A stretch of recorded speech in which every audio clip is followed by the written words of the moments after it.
Shalom and good morning everyone. పరిశుద్ధులందరికీ ఉదయకాల శుభవందనములు. అనుదిన కృప వాక్యము ద్వారా మీరు మీ కుటుంబాలు బలపరచబడుతున్నారు, దీవించబడుతున్నారు, ఆశీర్వదించబడుతున్నారు.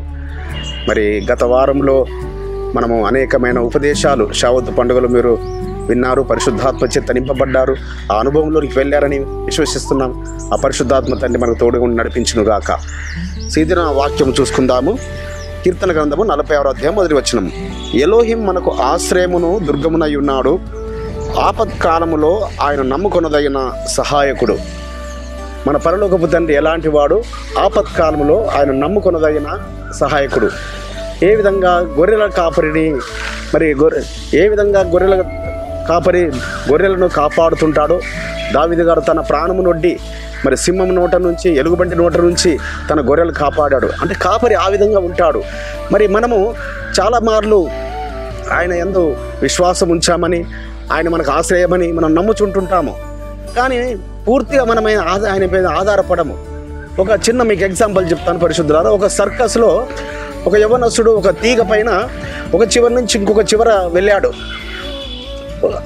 ఒకే తీగ పైన మళ్ళీ అందరు చాలా ఆశ్చర్యపోతున్నారు. మళ్ళీ వచ్చి అతను పెద్ద గంపను నెత్తి మీద పెట్టుకొని, గంపలో చాలా బరువు పెట్టుకొని ఆ తీగ మీద నడుస్తూ చివరికి వెళ్ళాడు. అందరూ చప్పట్లు కొడుతూ ఆయనకు అభినందనలు తెలియపరిచారు. తర్వాత గంప ఆయన ఖాళీ చేసి, మీరు ఎవరన్నా వచ్చి ఒకరికి గంపలో కూర్చోండి, నేను ఈ తీగ మీద నడిపిస్తానంటే అక్కడ 1000 మంది ఉన్నారు, కానీ ఏ ఒక్కరూ వెళ్ళలేదు.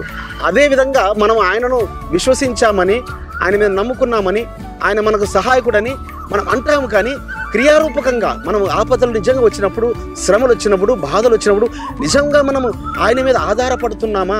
ఎందుకంటే ఆయన ఆధారంగా తగిన శక్తిమంతుడు సుమా.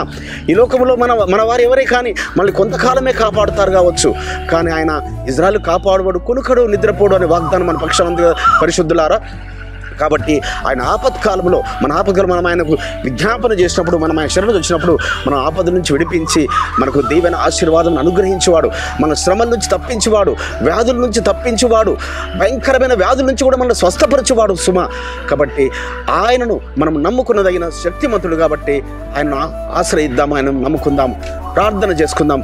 పరిశుద్ధుడైన తండ్రి, అబ్రహాం, ఇస్సాకు, యాకోబులను మీ ఘనమైన నామమునకు స్తోత్రం నాయన. అనుదిన కృపావాక్యము ద్వారా దినదినము మమ్మల్ని బలపరుస్తున్నారు, ధైర్యపరుస్తున్నారు. అవును తండ్రి, మీరు ఆపత్కాలంలో ఆశ్రయింపదగిన, నమ్ముకునదగిన శక్తిమంతులని మీకు స్తోత్రములు చెల్లిస్తూ నజరేయుడైన యేషువా మెస్సీయ నామమున స్తుతించి ప్రార్థించి వేడుకుంటున్నాం పరమ తండ్రి.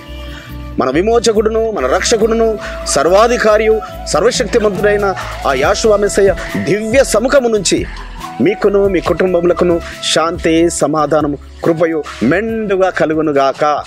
ఆమేన్.